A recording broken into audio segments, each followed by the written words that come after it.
ចម្លែកឲ្យគួរឲ្យខ្លាចទៀតហើយតោះគ្នានេះគឺជាប្រភេទសត្វដ៏ធំសម្បើមតែជាប្រភេទសត្វនៅលើដីនៅលើគោកតោះគ្នាហើយវាស្ថិតនៅក្នុងព្រៃដ៏សែនជ្រៅតាំងពីជំនាន់បុរេប្រវត្តិយូរលង់ណាស់មកហើយតោះគ្នាដែលសត្វនេះមានឈ្មោះថា Behemoth អូយគ្រាន់ឈ្មោះគេក៏ស្ដាប់ទៅមានអំណាចហើយធំចេញមកប្រភេទសត្វធំហ្មងណាហើយសម្រាប់សត្វចម្លែក Behemoth នេះផងដែរមិនមែនថាខ្ញុំសុកដេកនឹកឃើញមកនិយាយអីទេតោះគ្នាគឺខ្ញុំទទួលបានពីសំណុំពរ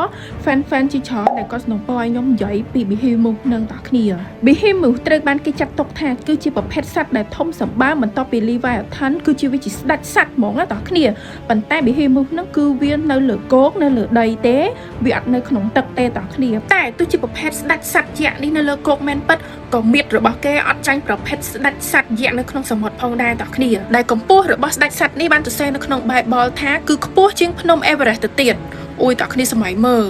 អូយដូចយក្សធំមែនតើតោះគ្នាហើយប្រភេទសត្វយក្សនេះផងដែរក៏ត្រូវបានបង្កើតឡើងដោយសារព្រះដែរតោះគ្នាទី1គឺ Leviathan នៅក្នុងទឹកទី2គឺ Behemoth នឹងនៅលើគោគឺវាធំដូចគ្នាហ្មងតោះគ្នាជាប់ចំណាក់ថ្នាក់គ្រាន់តែមួយក្នុងទឹកអាមួយនៅលើគោអញ្ចឹងណាហើយមានអ្នកឆ្ងល់ថាស្អីគេព្រះស្អីគេចឹងតោះគ្នានឹងគឺវាជាសាសនានីមួយៗ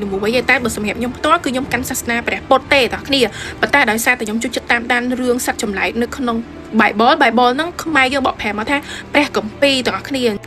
ខ្ញុំតាមដានរឿងនៅក្នុង Bible ហ្នឹងនិយាយទៅព្រោះវាមានរឿងសត្វចម្លែករឿងអីពីដើមជំនាន់យូរលង់អត់មានមនុស្សកើតអីអញ្ចឹងណាអញ្ចឹងបាទខ្ញុំតែងតែលើករឿងហ្នឹងមកនិយាយតែតាមពិតទៅយើងកុំប្រកែកប្រកាន់សាសនាអីទាំងអស់គ្នាយើងស្ដាប់ទៅយើងលក្ខណៈថាស្ដាប់បែបកំសាន្តឈៀលបើសម្រាប់ខ្ញុំផ្ទាល់ខ្ញុំជួយចិត្តស្ដាប់គេនិយាយរឿងអញ្ចឹងទាំងអស់គ្នាស្ដាប់ហើយយើងកេងលក់ស្រួយអញ្ចឹងណារបៀបអញ្ចឹងណាចឹងយើងស្ដាប់ទៀតណាកុំផាប់សិចពេកតោះគ្នាស្ដាប់បែបឈៀលកំសាន្តអារម្មណ៍អីអញ្ចឹងណាបើសិនជាយើងស្ដាប់ហើយយើងប៊ូលូគេមកខមមិនអវិជ្ជមានអីហ្នឹងធ្វើឲ្យសម្រស់យើងអត់ស្អាតទេតោះគ្នាស្ដាប់ហើយយើងចែករំលែកឲ្យមិត្តភក្តិយើងស្ដាប់អីទៅបើសម្រស់យើងក្មេងជាងវ័យស្រស់ស្អាតដូច admin អញ្ចឹងស្អីហ្នឹងអូខេឥឡូវចូលមករឿងយើងត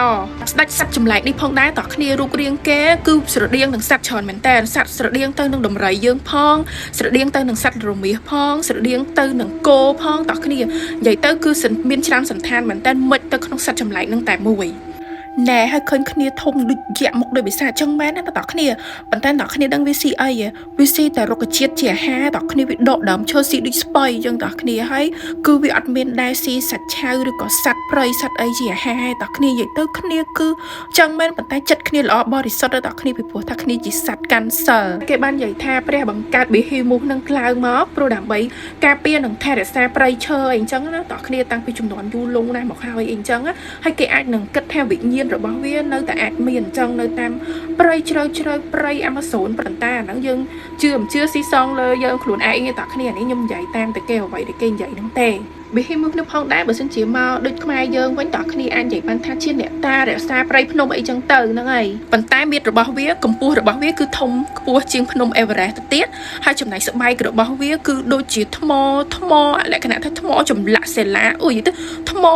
តាន់ហ្មងតោះគ្នាស្បែកគេគឺអញ្ចឹងហើយសម្រាប់ភ្លុករបស់គេដែលយើងឃើញចេញមកវែងដូចនៅក្នុងវីដេអូ AI ដែលគេធ្វើឲ្យយើងមើលនៅខាងក្រោយហ្នឹងតោះគ្នានិយាយរួមទៅរឿងហ្នឹងគឺគេធ្វើជា AI ឲ្យយើងមើលអីអញ្ចឹងតោះគ្នាដើម្បីយើងសម័យនៅពេលដែលយើងនិយាយពីរឿងហ្នឹងទៅយើងសម័យដល់ទៅ Behemoth ហ្នឹងអញ្ចឹងណាអញ្ចឹងភ្លុករបស់គេបាននិយាយថាគឺរឹងជាងដែបថែប1លានដងទៀតតោះគ្នាអាចមានអីអាចកំទេចបានទេតោះគ្នានិយាយរួមទៅ Behemoth ហ្នឹងគឺមានមហិទ្ធិឫទ្ធិនិងឥទ្ធិពលខ្លាំ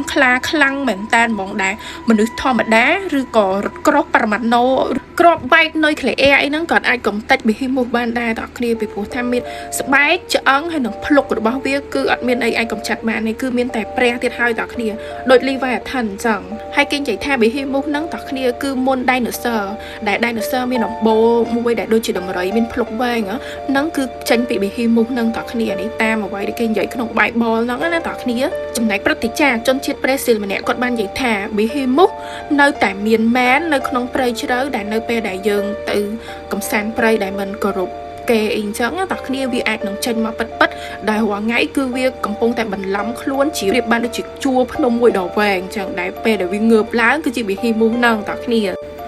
សរុបទៅតោះគ្នា Behemoth ហ្នឹងត្បិតជារូបរាងមើលទៅកាចសាហាវចិត្តខូខើមើលទៅគួរឲ្យខ្លាចមែនពិតប៉ុន្តែតាមពិតមិនមែនជាសត្វចម្លែកបែបកាចសាហាវស៊ីមសាច់មនុស្សអីទេតោះគ្នាគឺ Behemoth ហ្នឹងជាប្រភេទសត្វដូចរុក្ខរៈអ្នកតាការពារថែរក្សាផែនដីយើងទាំងមូលអញ្ចឹងរបៀបអញ្ចឹងតោះគ្នា